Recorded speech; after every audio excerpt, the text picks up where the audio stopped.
Hi எல்லோருக்கும். இது ஒரு குட்டி விலாக் தான். என்னென்னா இங்கே சவுதி அரேபியாவில் ஜூலை ஆகஸ்ட் தான் வெக்கேஷன் இல்லையா? ஸோ வெக்கேஷன் எல்லாம் முடிஞ்சு என்னோடய பாப்பா வந்து ஃபர்ஸ்ட் டே ஸ்கூல் போகிறாங்க. அதுக்கு முன்னாடி நான் என்னெல்லாம் பண்ணேன் அப்படிங்கிறத இந்த வீடியோவில் ஷேர் பண்ணியிருக்கேன். இந்த வீடியோ வந்து கொஞ்சம் பேருக்கு யூஸ்ஃபுல்லாக இருக்கும்னு நம்புகிறேன். பிடிச்சிருந்தா லைக் பண்ணுங்கள், ஃப்ரெண்ட்ஸோட ஷேர் பண்ணுங்கள். ஃபர்ஸ்ட் வந்து ஸ்கூல் ஓப்பன் ஆகிறதுக்கு ஒரு 2 வீக்ஸ்க்கு முன்னாடியே இந்த நிறைய அசைன்மெண்ட்ஸ்லாம் கொடுத்துருந்தாங்க. அதெல்லாம் வந்து செய்கிறதுக்கு ஸ்டார்ட் பண்ண ஆரம்பிச்சிட்டோம். ரொம்ப நம்ம ஹரிபரியாக இருந்தோம்னா அவங்களுக்கும் டென்ஷன், அப்புறம் நமக்குமே கொஞ்சம் டென்ஷன் ஆகும் இல்லையா?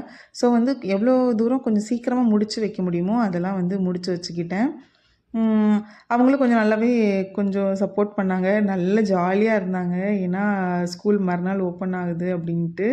நெக்ஸ்ட் டே வந்து ஸ்கூல் போகிறேன்னு இது எல்லாமே சேர்ந்து காட்டணும் அப்படின்ட்டு தான் அவங்களே அந்த சார்ட் பேப்பர் அவங்க செஞ்ச அசைன்மெண்ட்ஸ் எல்லாமே எடுத்துகிட்டு வச்சுருந்தாங்க.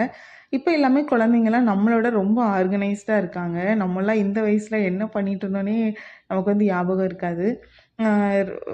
புக்ஸ் எல்லாமே வந்து தனித்தனியாக அவங்களே எடுத்து வச்சு பேக்கில் வந்து எல்லாமே ஃபுல்லாக எல்லாம் எடுத்து வச்சுட்டு நம்ம மொதல் நாளோ இல்லை ஒரு 2 டேஸ்க்கு முன்னாடியோ இந்த வேலையெல்லாம் அவங்களே செய்ய வச்சு பண்ண வச்சிட்டோம் அப்படின்னா கொஞ்சம் வந்து ஈஸியாக இருக்கும்.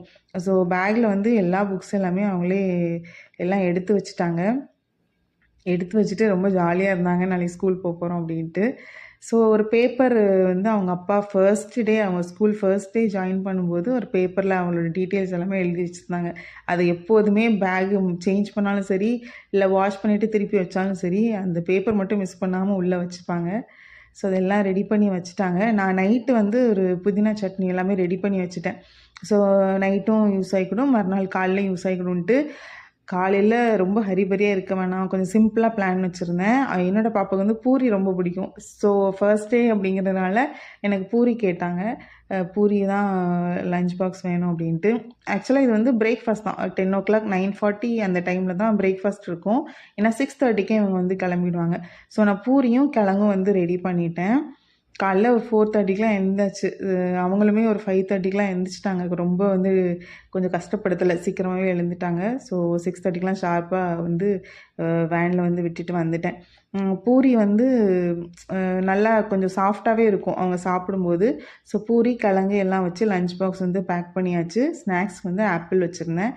அப்புறம் வந்து ஹஸ்பண்டோட லஞ்ச் பாக்ஸ் வந்து லெமன் ரைஸும் இந்த கொத்தவரங்காய் இருக்கு இல்லையா, சீனரிக்கான்னு சொல்லுவோம் எங்கள் ஊர் சைடில். ஸோ அதுவும் பொரியல் மாதிரி பண்ணி வச்சுட்டேன். எல்லாம் ரெடியாகி ஸ்கூல் பேக்லாம் போட்டு கிளம்பிட்டாங்க. வீடியோ பிடிச்சிருந்தா லைக் பண்ணுங்கள். தேங்க்யூ.